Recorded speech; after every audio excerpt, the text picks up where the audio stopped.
Assalamualaikum warahmatullahi wabarakatuh. Selamat pagi teman-teman. Perkenalkan, nama saya Mega Kartika. Pada kesempatan kali ini, saya akan menjelaskan materi geografi, bab peta, atlas, dan globe. Langsung saja. Sebelumnya, pernahkah kalian bepergian ke kota lain yang sebelumnya belum pernah dikunjungi? Apa yang kalian butuhkan agar tidak tersesat di daerah tersebut? Jawabannya pasti peta. Selembar peta tentu akan sangat dibutuhkan agar kita dapat sampai di tujuan tanpa tersesat. Pada peta akan nampak jalan, pemukiman, sungai, dan lain-lain seolah-olah kita berada di atasnya. Dengan cara demikian, kita akan mudah melihat lokasi kita berada dan lokasi yang akan kita tuju serta jalan yang harus kita lalui. What is peta? Peta adalah gambaran konvensional atau pada umumnya dari permukaan bumi pada bidang datar dan pada skala tertentu. Peta juga dilengkapi dengan simbol-simbol dan keterangan untuk menggambarkan kenampakan di permukaan bumi. Ilmu yang mempelajari peta dinamakan kartografi. Sedangkan orang yang ahli dalam bidang perpetaan dinamakan kartograf.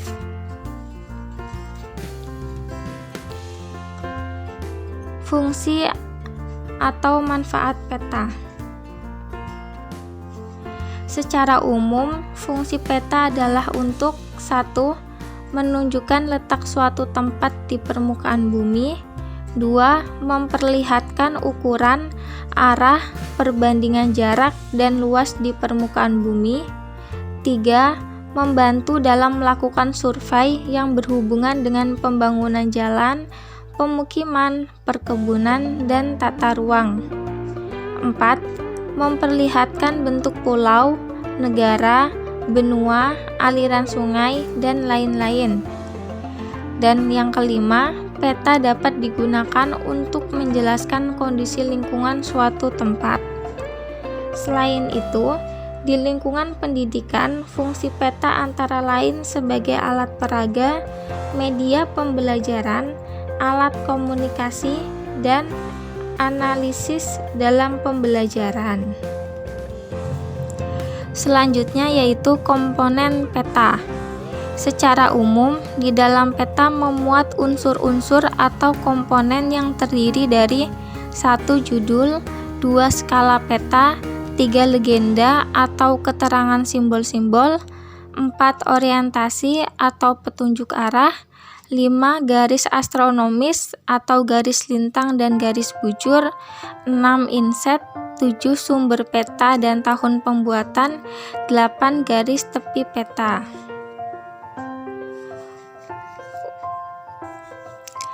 Untuk menggambarkan peta secara benar, perlu dilakukan skala. Nah, apa itu skala? Skala adalah perbandingan jarak pada peta dengan jarak sebenarnya di permukaan bumi. Skala terdiri dari 2, yaitu skala numerik atau skala angka dan skala grafis atau skala garis. Kita akan membahas terlebih dahulu skala numerik atau skala angka. Nah, skala numerik itu contohnya 1:2 juta. Artinya 1 cm pada peta sama dengan 2 juta cm atau 20 km di permukaan bumi. Kemudian yang kedua skala grafis atau biasa disebut dengan skala garis.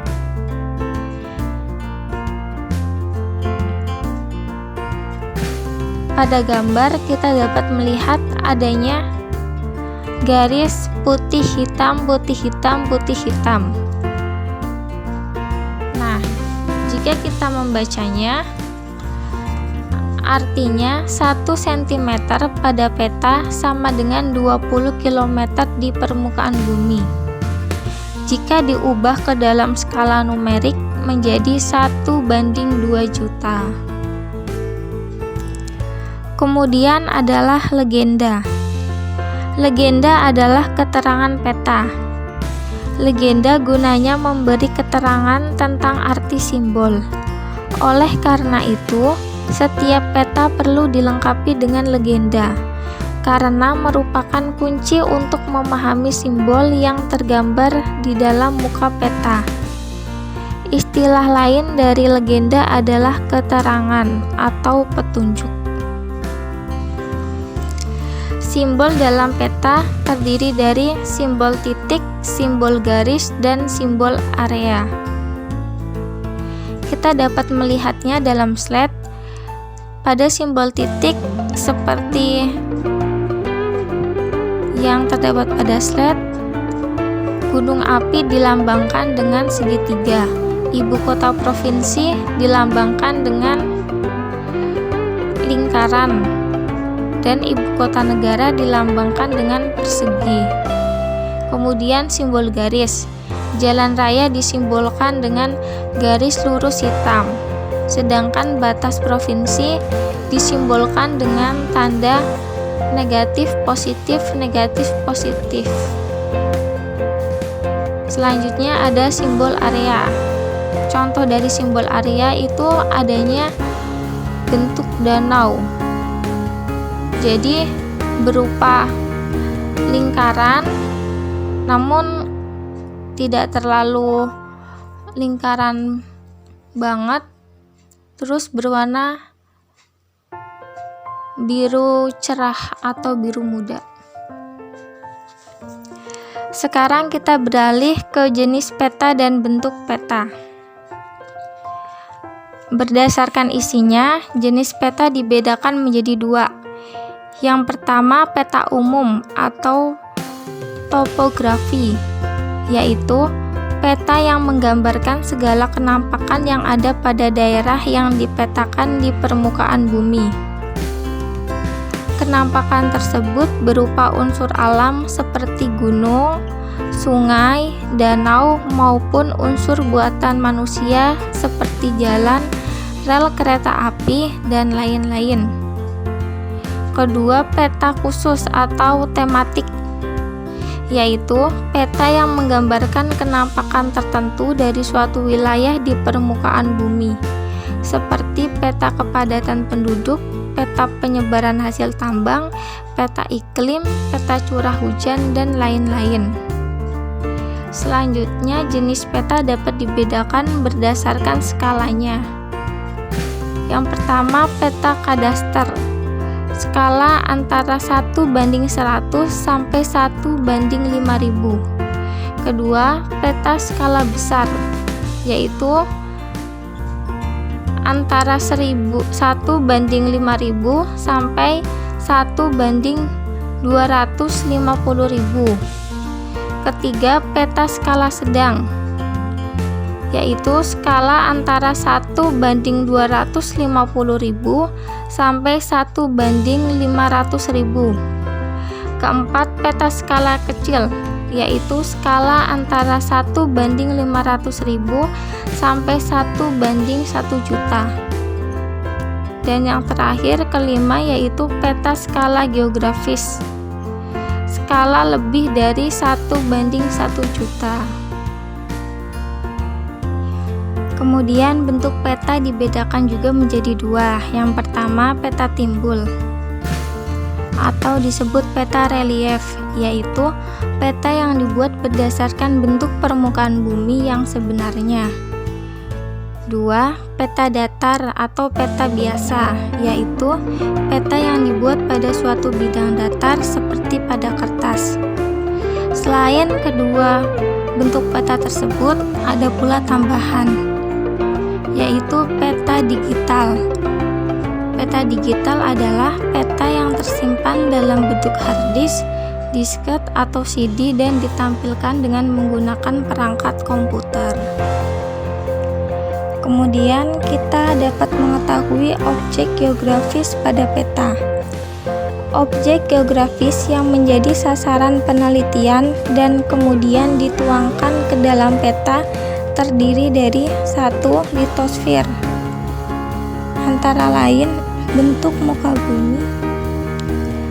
muka bumi yang berhubungan dengan dataran tinggi, dataran rendah, persebaran gunung api, pegunungan, daerah-daerah gempa, dan lain-lain. Yang kedua, adanya hidrosfer, antara lain daerah aliran sungai, daerah perairan laut, persebaran danau, dan rawa-rawa. Ketiga, atmosfer, antara lain keadaan iklim, awan, curah hujan, suhu udara, arah angin, dan lain-lain. Keempat, biosfer, antara lain kehidupan binatang atau fauna, tumbuhan atau flora, dan manusia seperti persebaran penduduk, kepadatan penduduk, peristiwa, dan transportasi. Kita beralih ke bab 2, yaitu atlas. Sebelum kita lanjut, kita harus tahu dulu apa itu pengertian atlas. Nah, atlas adalah kumpulan peta-peta yang dibuat dalam bentuk buku dan disusun secara sistematis. Dalam atlas memuat peta-peta, baik peta umum maupun peta khusus atau tematik. Jenis atlas dibedakan menjadi 4. Yang pertama, atlas nasional. Atlas nasional adalah atlas yang diterbitkan untuk menyajikan data-data dan informasi geografis terkait dengan wilayah negara tertentu. Kedua, atlas regional. Atlas regional adalah atlas yang menyajikan informasi kenampakan pada suatu daerah atau region atau kawasan tertentu seperti fisiografi, sumber daya alam, politik, dan ekonomi. Ketiga yaitu atlas dunia. Atlas dunia adalah atlas yang diterbitkan untuk menyajikan data-data dan informasi geografis negara-negara di dunia yang mencakup benua, samudra, laut, dan kepulauan di muka bumi. Terakhir yaitu atlas semesta. Atlas semesta adalah atlas yang diterbitkan untuk menyajikan data-data dan informasi geografis tentang jagat raya yang berkaitan dengan planet-planet rasi bintang, tata surya, peta langit, dan benda-benda antariksa yang lain. Selanjutnya, di dalam atlas terdapat unsur-unsur. Yang pertama, judul atlas, kedua, daftar isi, ketiga, legenda atlas, keempat, tahun pembuatan atlas, dan yang kelima, indeks. Selanjutnya adalah discussion question. Informasi apa yang dapat diperoleh dari sebuah atlas?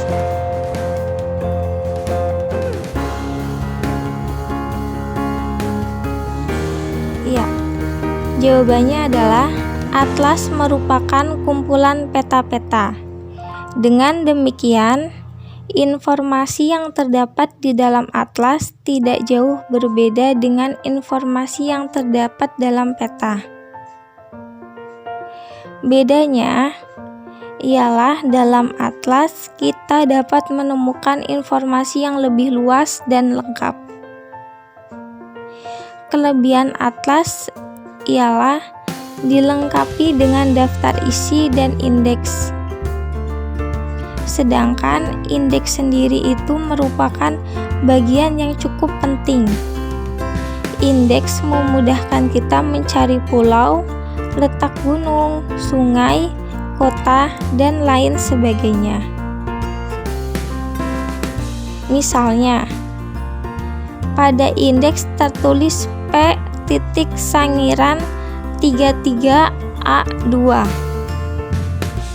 yang artinya letak Pulau Sangir pada peta halaman 33,0 kolom A baris 2.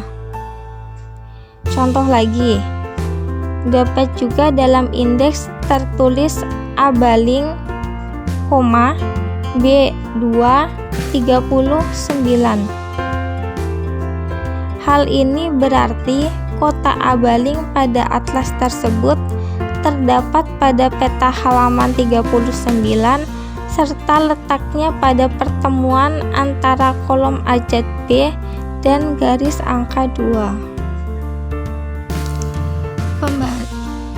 Pembahasan yang terakhir adalah bab 3 tentang globe. Globe adalah model tiruan bola bumi yang diperkecil dengan skala tertentu, sehingga memberikan gambaran bentuk bumi yang sebenarnya. Kedudukan atau kemiringan globe sama dengan kedudukan bumi yang sebenarnya, yaitu 66,5 derajat terhadap bidang ekliptika. Nah, ekliptika adalah lingkaran yang ditempuh matahari dalam 1 tahun yang dengan bidang ekuator langit membentuk sudut 23,5 derajat. Kemudian, informasi garis lintang dan garis bujur pada globe. Yang pertama ada garis lintang. Garis lintang disebut juga dengan garis paralel. Garis lintang 0 derajat disebut garis khatulistiwa atau ekuator yang membagi permukaan bumi menjadi 2 belahan, yaitu pertama belahan bumi utara 0 derajat sampai 90 derajat lintang utara. Kedua, belahan bumi selatan, yaitu 0 derajat sampai 90 derajat lintang selatan. Garis lintang 90 derajat lintang utara disebut lingkaran kutub utara, dan garis lintang 90 derajat lintang selatan disebut lingkaran kutub selatan. Garis lintang pada globe juga dapat untuk mengetahui iklim di permukaan bumi, yaitu iklim tropis beriklim 0 derajat sampai 23,5 derajat lintang utara per lintang selatan. Iklim subtropis 23,5 derajat sampai 40 derajat lintang utara per lintang selatan. Iklim sedang 40 derajat sampai 66,5 derajat lintang utara per lintang selatan. Iklim dingin 66,5 derajat sampai 90 derajat lintang utara per lintang selatan. Kemudian ada garis bujur. Garis bujur disebut juga dengan meridian. Garis bujur 0 derajat disebut meridian Greenwich yang dijadikan sebagai penentuan waktu sedunia, dan meridian 180 derajat ditempatkan sebagai garis tanggal internasional. Dari kedua titik tersebut, permukaan bumi terbagi menjadi 2 belahan, yaitu belahan bumi bagian barat yaitu 0 derajat sampai 180 derajat bujur barat, sedangkan belahan bumi bagian timur 0 derajat sampai 180 derajat bujur timur. Garis bujur dijadikan untuk pembagian waktu di permukaan bumi, yang setiap 1 jam bumi bergerak 15 derajat, sehingga dalam 1 putaran bumi menempuh waktu 24 jam. Selain itu, globe juga memiliki manfaat, antara lain 1. Memperlihatkan gambaran bumi secara utuh. 2. Menunjukkan bentuk bumi yang mendekati sebenarnya. 3. Menunjukkan sistem garis lintang dan garis bujur.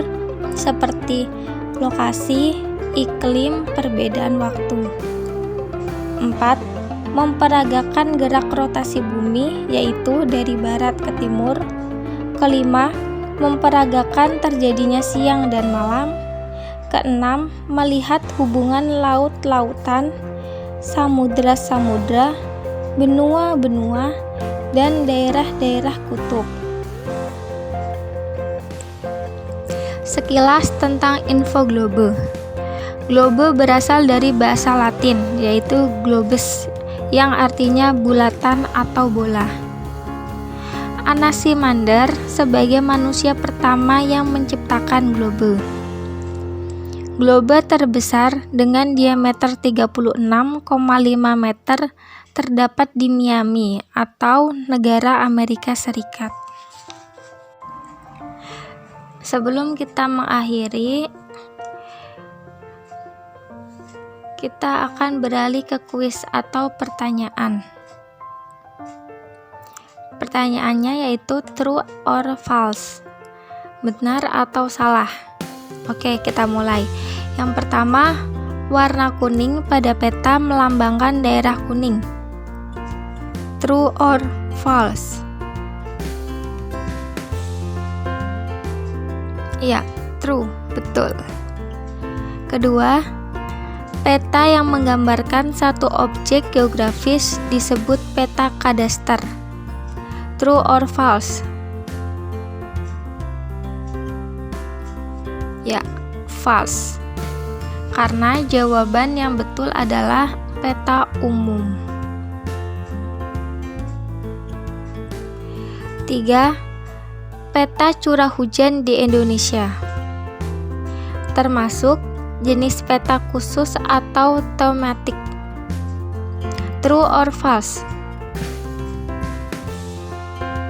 Ya, betul. True. 4. Wilayah di Indonesia yang dilalui garis khatulistiwa adalah Kota Semarang. Jawabannya true or false?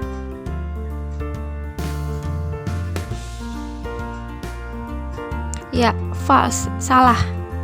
Jawabannya yang betul adalah Kota Pontianak.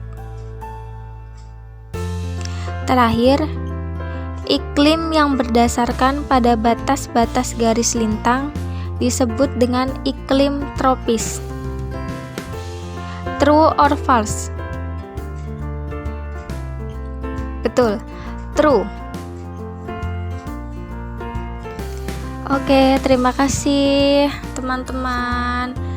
Saya akhiri pertemuan kali ini. Wassalamualaikum warahmatullahi wabarakatuh.